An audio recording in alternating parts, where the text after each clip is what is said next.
They called me a thief. They stripped me of my name, my home, and my family, all because of one person, my sister. But if she thought I'd stay silent, she had no idea who she was messing with. My name is Betty. I used to think family was everything, until mine turned their backs on me in the most brutal way. This story isn't just about betrayal. It's about fighting back when no one believes in you. So grab a seat because by the end of this you're going to have a lot to say about what my sister did. Let me take you back to the beginning. It was just 2 days after our father's funeral. The house was still draped in black ribbon, and you could smell the lingering mix of flowers and grief.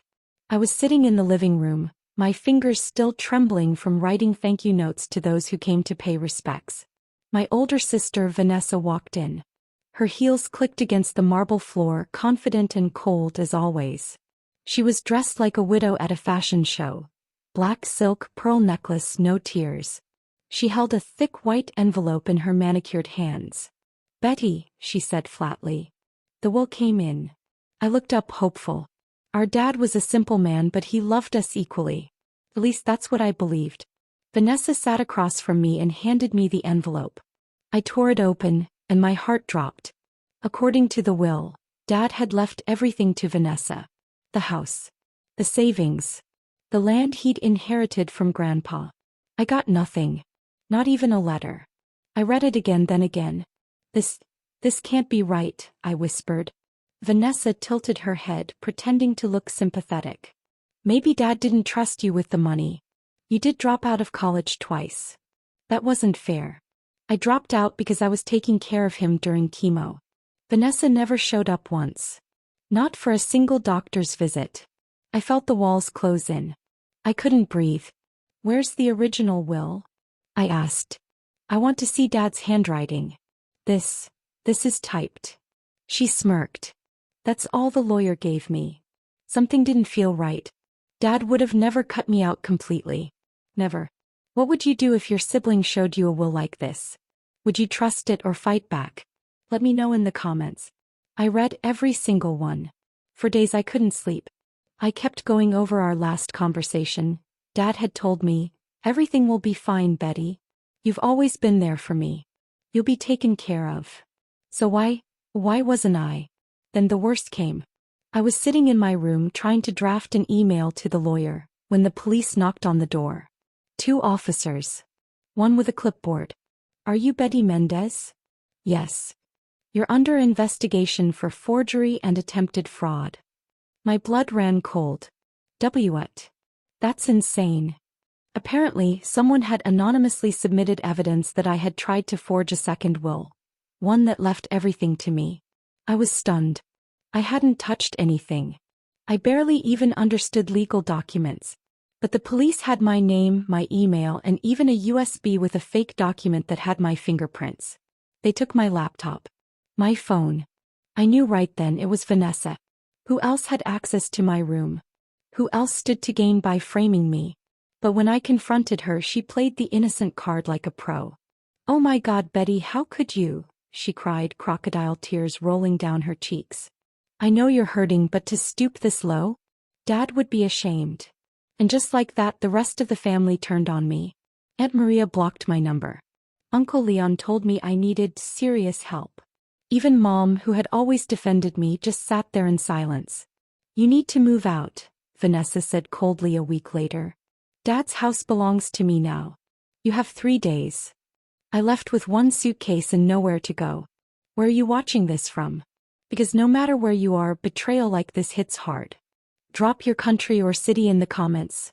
I want to see how far this story reaches. I moved into a friend's guest room and spent my nights staring at the ceiling, haunted by the question. How did she do it? How did Vanessa get Dad's signature? How did she plant fake evidence? The betrayal was one thing. But the setup, that was war. I couldn't let her win. So I started digging. Quietly. Carefully. And what I found was just the beginning. She didn't just take my inheritance. She destroyed someone else's too. Because the day I found the old security footage from Dad's study was the day Vanessa's perfect lie began to unravel. You'd think losing your father would be the lowest point of your life. But for me, it wasn't grief that broke me. It was betrayal. Cold. Calculated. Carried out by the one person I thought I could trust when the world fell apart. My sister. After Vanessa kicked me out of the house with nothing but a suitcase and the clothes on my back, I crashed at my friend Sam's tiny apartment. It wasn't much. A pull-out couch, creaky floorboards, and a drafty window that howled at night. But it was better than pretending I was okay. But even with shelter, sleep didn't come easy. I'd lie awake, staring at the ceiling fan, reliving every conversation I'd had with Dad. Every smile. Every moment he said, "You'll be okay when I'm gone, Betty." I made sure of it. If only he knew. Vanessa didn't just steal my inheritance. She made sure the world thought I was some greedy daughter who forged a will out of desperation. And now I was labeled. A liar. A fraud. A disgrace. But something in my gut refused to give up. And I remembered something Dad always said when things got tough. Sometimes the truth hides in the quiet places. That led me to the workshop. Dad's old shed sat behind the house like a forgotten relic. No one had touched it since the funeral, not even Vanessa. She never liked that place. Said it was dusty and depressing. But I knew it like the back of my hand.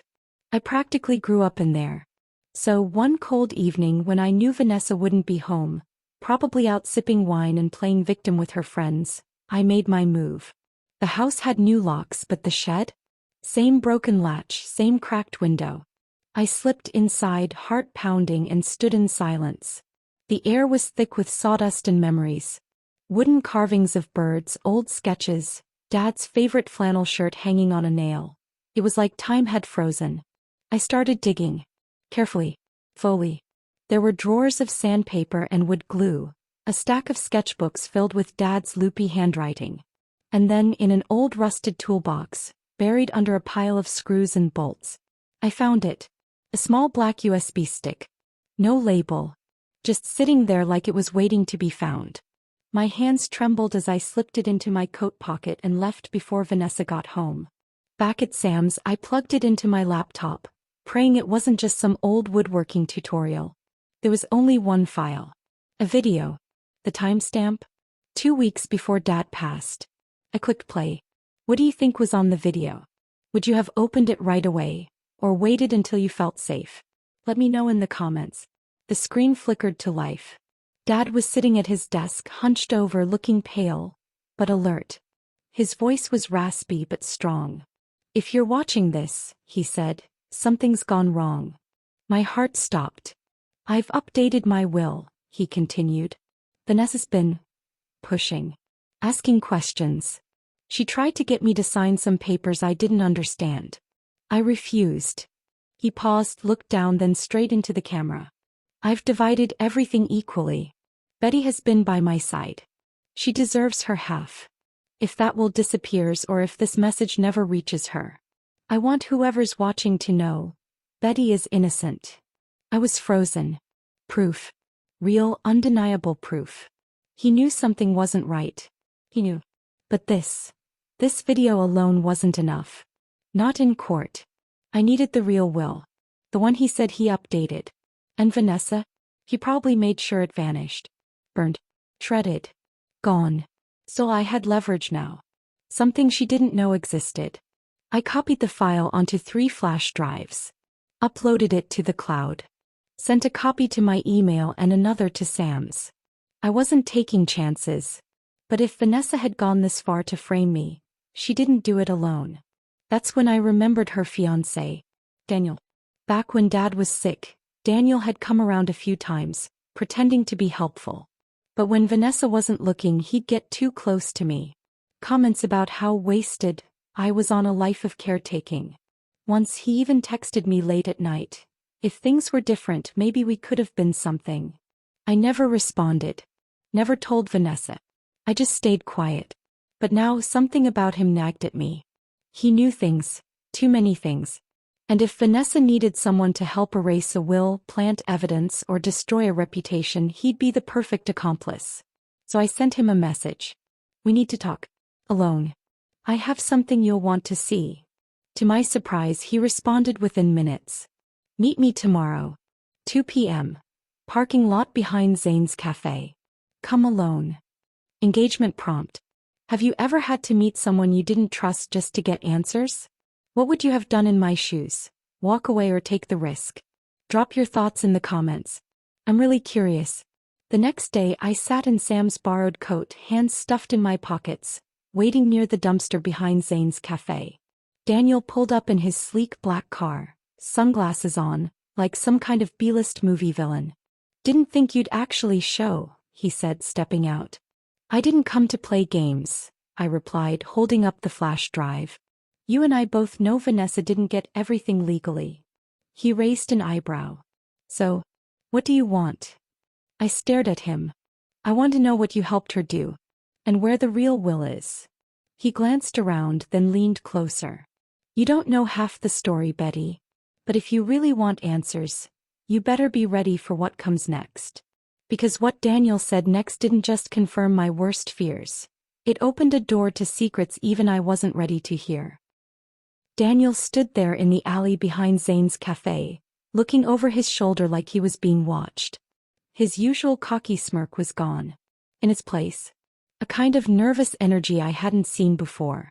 I expected arrogance, denial, maybe even threats. But instead he said 6 words I didn't see coming. She doesn't trust me anymore either. I blinked. What are you talking about?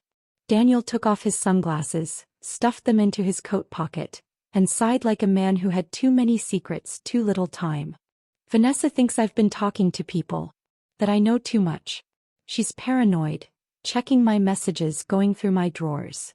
I didn't know if I believed him yet, but something about the tension in his shoulders felt real. You helped her, I said quietly. Didn't you? You helped her get rid of the will. He didn't answer right away. Instead he looked down at the flash drive in my hand. What's on that? He asked.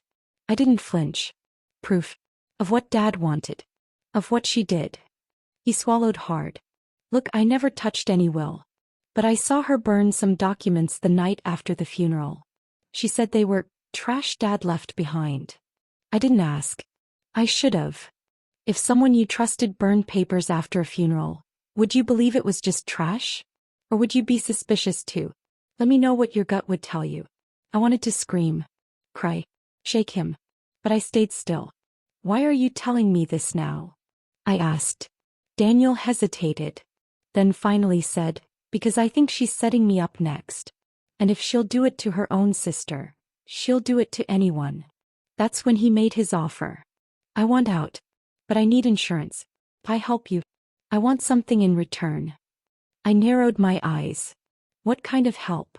He leaned in. Vanessa has a private storage unit on the edge of town. She kept telling me to stay away from it. But I saw the receipt once. It's under a fake name. I felt a jolt in my chest. A storage unit? That could mean anything. Or everything. You think the will's there? I don't know. But if it's not, I guarantee something else is. Daniel scribbled the address on a napkin, then looked me dead in the eye. If she finds out I told you this, I'm done. So whatever you find, use it fast. He turned and walked away, leaving me with nothing but a napkin, a racing heart, and more questions than answers. What do you think is in that storage unit? Hidden papers? More lies? I want to hear your wildest theories in the comments below. Later that night I sat on Sam's couch, staring at the napkin. The address was real. I looked it up. A rundown self-storage lot just outside the city. No cameras. No office hours. Just rows of rusted metal doors and secrets. But I couldn't go alone. Not this time. So I called in the only person I trusted, my childhood friend Leah. She didn't ask questions. Just grabbed a flashlight and drove. It was almost midnight when we pulled into the lot. The place was dead quiet, the kind of quiet that makes your skin crawl. Leah and I crept down the rows until we found it. Unit 207.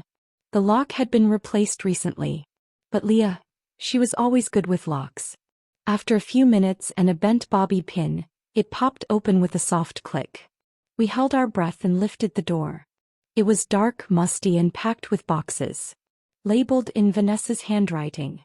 Some said donations. Others said old files. But the box in the corner, that one caught my eye.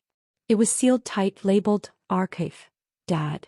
I knelt down, heart pounding, and carefully sliced it open with Leah's keys. Inside were folders. Dozens of them. Medical records. Financial statements. Bank logs. Some even dated years back before Dad got sick. And then, at the very bottom, a yellow envelope. No label. No return address. I reached for it. And that's when we heard the sound. A car engine. Getting closer. Leah and I froze. The crunch of tires on gravel got louder, closer. Headlights cut through the darkness and stopped just 10 feet from the storage unit. We ducked down behind the metal door, breath held, barely daring to move. My fingers clutched the yellow envelope, but my mind screamed, "You're not ready for this." Then a car door slammed. Footsteps. One pair. Slow, deliberate. Leah leaned in and whispered, "Do you think it's her?" I didn't answer. I didn't know. But my gut twisted like it already did. We stayed low as the footsteps passed, fading into the other row. Maybe they were just dropping something off. Maybe it had nothing to do with us. But I wasn't going to stick around to find out. "Take what you can," I hissed. Leah grabbed a folder and a hard drive. I tucked the envelope inside my coat. We slipped out, pulled the unit door shut quietly, and moved fast across the lot, hearts hammering. Every shadow felt like a trap. Every breeze sounded like a whisper. We didn't breathe again until we were back in her car, doors locked, speeding away. Would you have opened that envelope right there? Or waited until you were safe? What would your instincts tell you? Let me know in the comments. Back at Leah's apartment, I placed the yellow envelope on the table between us. My hands were shaking, not from fear anymore, but something worse. Hope. Leah looked at me. "You ready?" I nodded and peeled it open. Fully. Carefully. Inside was a letter. Handwritten. Recognizable, shaky script. Dad's handwriting. My vision blurred as I read the first line.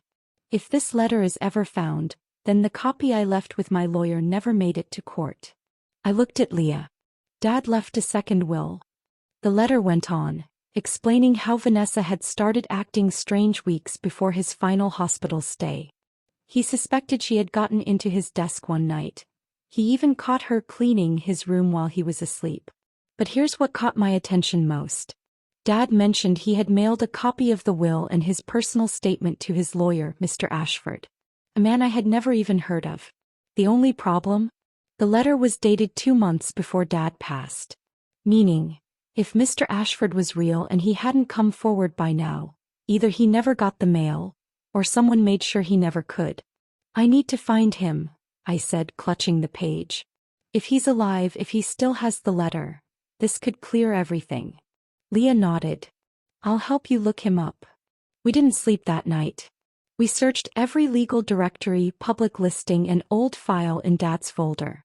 Finally, just before sunrise, we found him. David Ashford, estate attorney. Retired. Lives 2 towns over. What would you do next if you were Betty? Show up unannounced? Call first? Or would you be afraid he might be in on it too? Drop your answers below. I want to see how you'd play it. I decided to go in person. If Vanessa had intercepted anything, I couldn't risk her knowing what I'd found. No emails. No voicemails. Just the letter in my hand and a plan forming in my head. By the time Leah and I reached Ashford's home, the sun had just started rising. His house was small, tidy, with rose bushes lining the path. Quiet. Peaceful. Almost too peaceful for the storm brewing inside me. I rang the doorbell. Once. Twice. Then, the door creaked open. An elderly man in a wool cardigan stared back at me, confused. "Yes. Mr. Ashford?" I asked. I think you knew my father. Gregory Hartford." His expression changed instantly. Not recognition, but caution. "I might have. Depends who's asking." I handed him the letter. "I believe he sent you something before he died. Something important. I need to know if you ever received it." Ashford took the letter, eyes scanning quickly. His hand trembled slightly. And then he said the words I was terrified to hear. "No. I never got anything from Gregory." My stomach dropped. "But," he added, eyes narrowing, "he called me. Said to expect a package. Said it might be delayed. He never followed up." I assumed, Well, I assumed he changed his mind. I stepped forward. He didn't. He just didn't get the chance. Ashford opened the door wider. Come in. I think there's something you need to see. Because what he showed me next wasn't just confirmation. It was the spark that would burn everything Vanessa built to the ground. Mr. Ashford led us through the hallway into a study filled with books, dust, and the heavy silence of a man who'd retired from more than just his job. He moved slowly to a wall-mounted painting, an old landscape, and slid it aside, revealing a small safe embedded in the wall. I haven't opened this in years, he said, twisting the dial with practiced ease. But I keep everything. Especially things from clients I cared about. With a soft click, the door swung open. Inside were several manila folders, a few photographs, and a small black notebook. He pulled it all out and set it on the desk. My heart was pounding. Your father and I had a long relationship.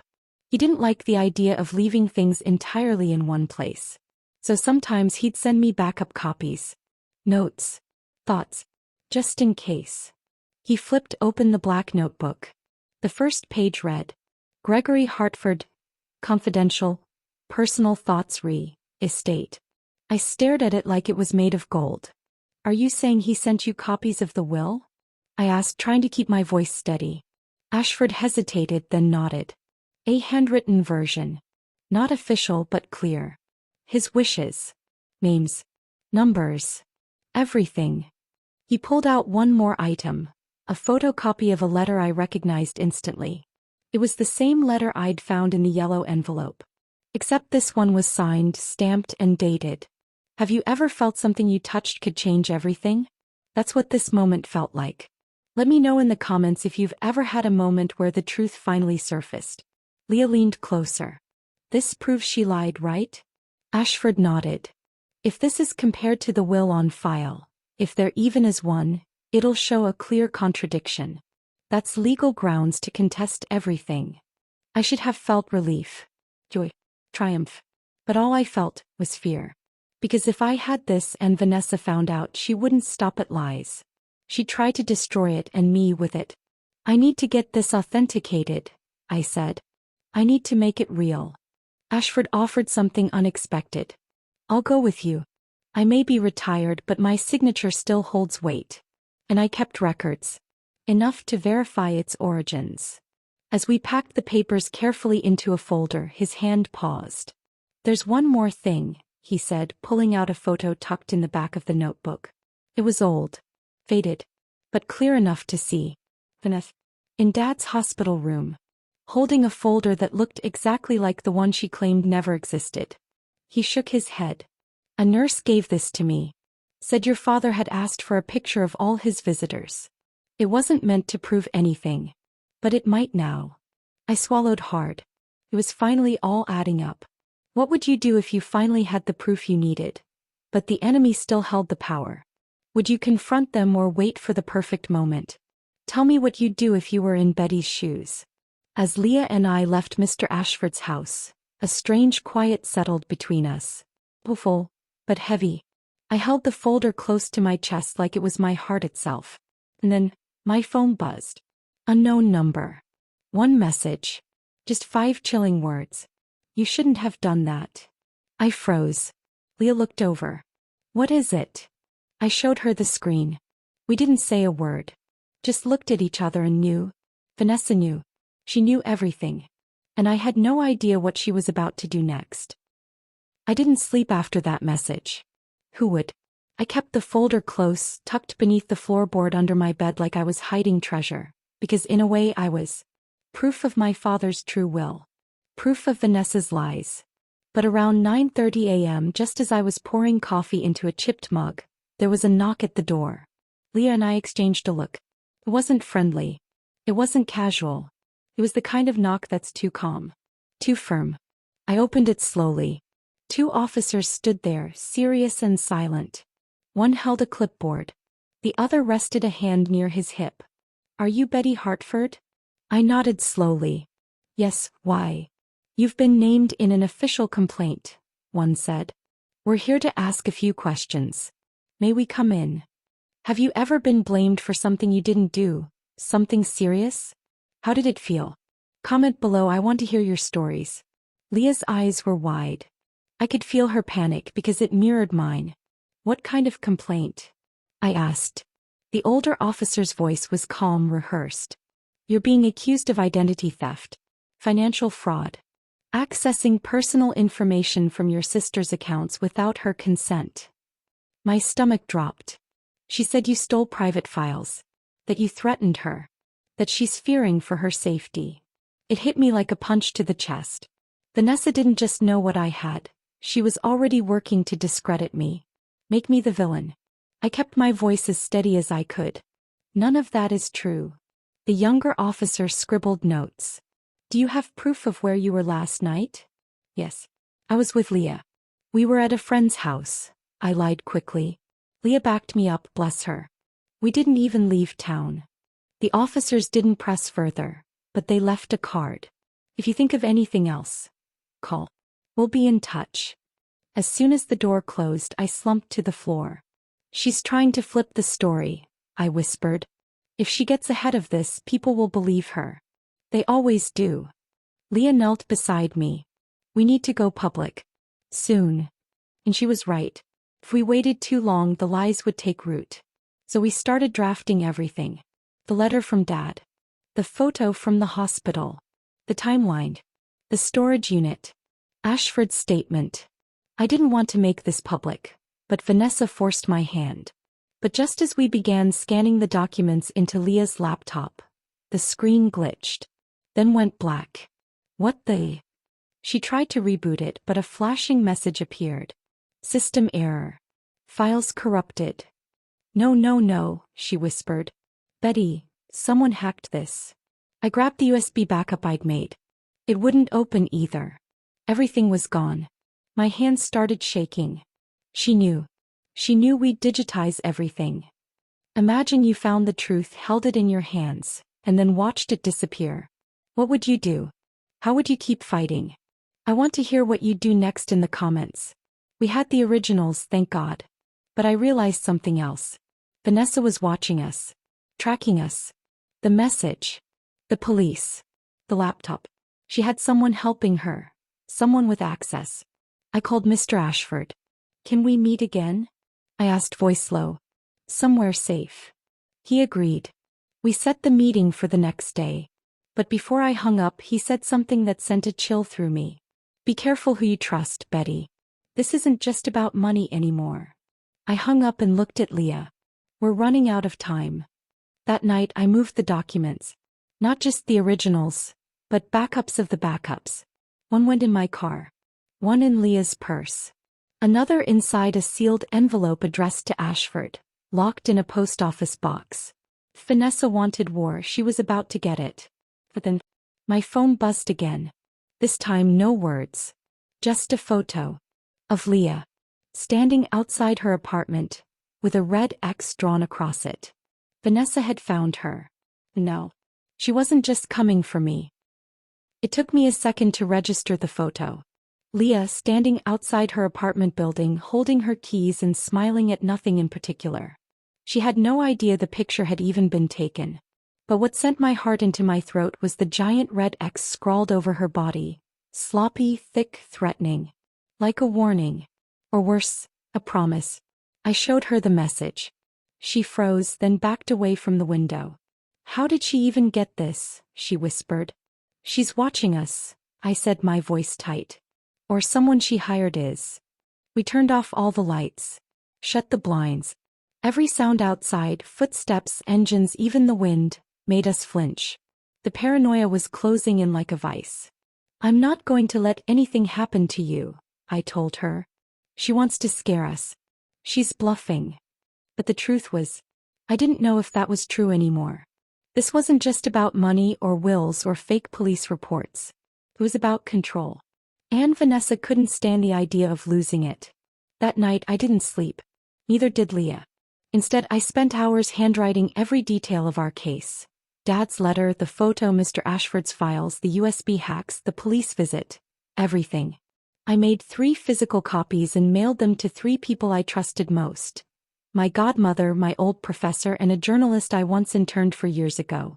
I didn't name Vanessa directly, but I laid out the facts. If anything happened to me or Leah, I wanted someone to know where to start digging. If you were in my shoes, would you go public now, or wait for the right moment?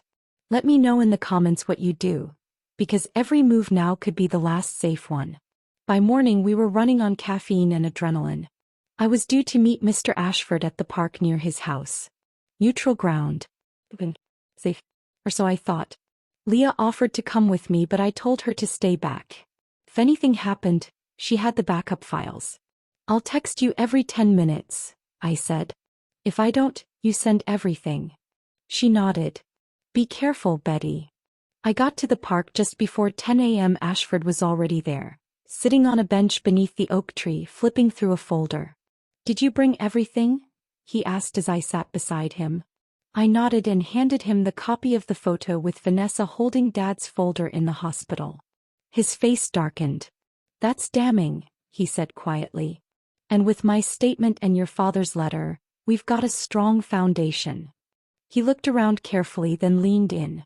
But I did some digging too. There's something I didn't tell you before. I froze. What is it? Ashford pulled out a business card. Sleek, black with gold lettering. She didn't just change your father's will. She created a fake consultant business to siphon money from his accounts 6 months before he passed. He pointed to the card. The name on it read, Hartford Equity Advisors.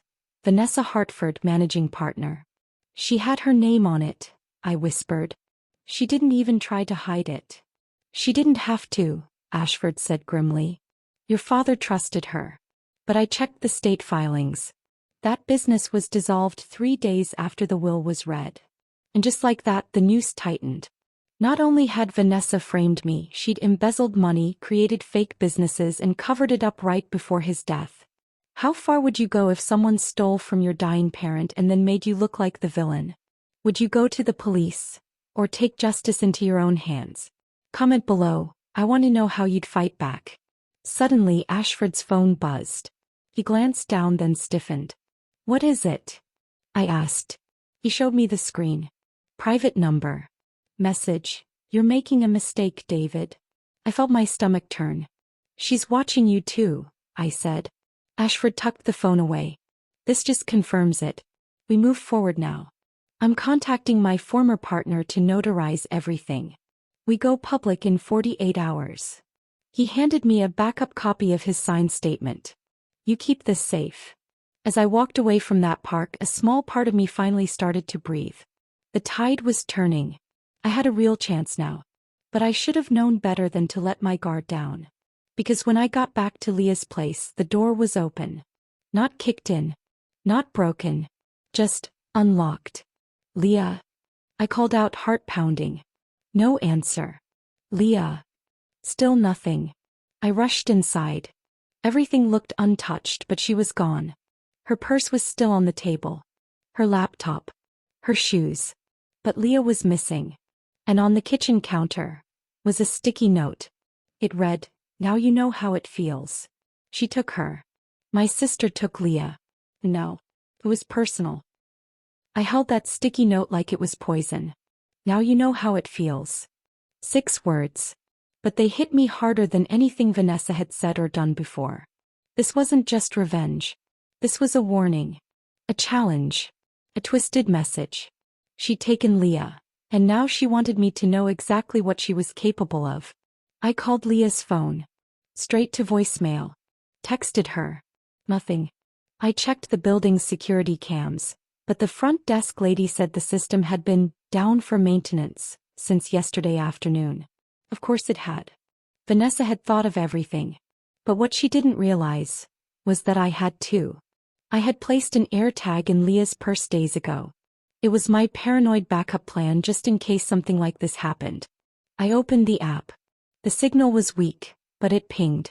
A storage unit. Way on the outskirts of town. I took a deep breath, grabbed Ashford's statement, the backup drive, my pepper spray, and drove like a madwoman. What would you do if your best friend was taken because of your fight? Would you risk everything to save them, or call the cops and wait? Drop your answer in the comments. I really want to hear your thoughts on this. The storage facility was run down, half the lights flickering, the other half dead. I found the unit with the AirTag ping, Unit 116. It was closed. Locked. But I heard something. Faint. Tapping. Then a voice. Muffled but clear enough. Betty. My heart jumped. Leah. I pounded on the door. I'm here. Hold on. I ran back to the front office. No one was there. I grabbed a crowbar from a utility shed and rushed back. 1 swing. 2. 3. The lock snapped. I pulled the door open and there she was. Bound. Gagged. Terrified. But alive. I untied her, hugged her tight. She was crying. She was here, Betty. She came herself. I saw her. You saw Vanessa? Leah nodded, trembling.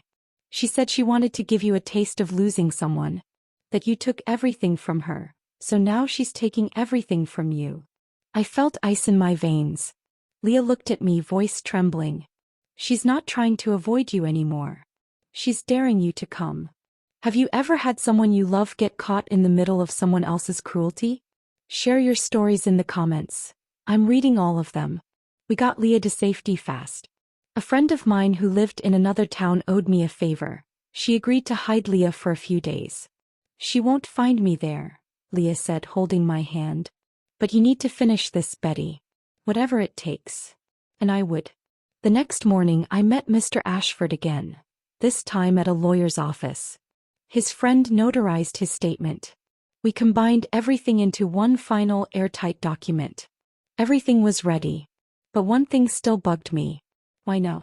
Why had Vanessa escalated now? That night I got my answer. An email. From a fake address. No subject line. Just one sentence. If you go public, I'll tell everyone what happened to Mom. My blood ran cold. Our mother died when we were teenagers. Everyone believed it was a heart condition. But the night she died, there had been a fight. A terrible one. And only Vanessa and I knew the truth. I was 16. Vanessa was 20. Mom found out Vanessa had dropped out of college and was lying about it. There was shouting. Slamming doors. Vanessa left the house in tears. When I came downstairs, Mom was collapsed on the floor. I called 911. But she was gone before they even arrived. For years, Vanessa hinted that I could have done more. That maybe Mom would have survived if I hadn't frozen. If I hadn't waited those extra seconds to call. But she never said it outright, until now. Now she was using it against me. What do you think Vanessa's holding over Betty? Is it real guilt? Or just another manipulation? Drop your theories in the comments before we hit part 9. I stared at the email for a long time. Then I picked up my phone and dialed the one number I never thought I would again. My Aunt Jeanette. My mother's sister. A woman who had always said Mom's death was too sudden to make sense. She answered after 2 rings. Betty. I need to ask you something about the night Mom died. There was a pause. I always knew it wasn't what it looked like, she said slowly. There were signs. Things your father never talked about. Why now? Because Vanessa's trying to use that night to silence me. My aunt sighed. Come over. I have something to show you. I went that night. She pulled out a journal. My mother's. I hadn't seen it in years. I found this a month after she died. I was going to give it to you when you were older, but I think it's time. I flipped through the pages. One entry just 2 weeks before she died froze me. I'm scared for Vanessa. She's slipping into someone I don't recognize. She lies. He screams.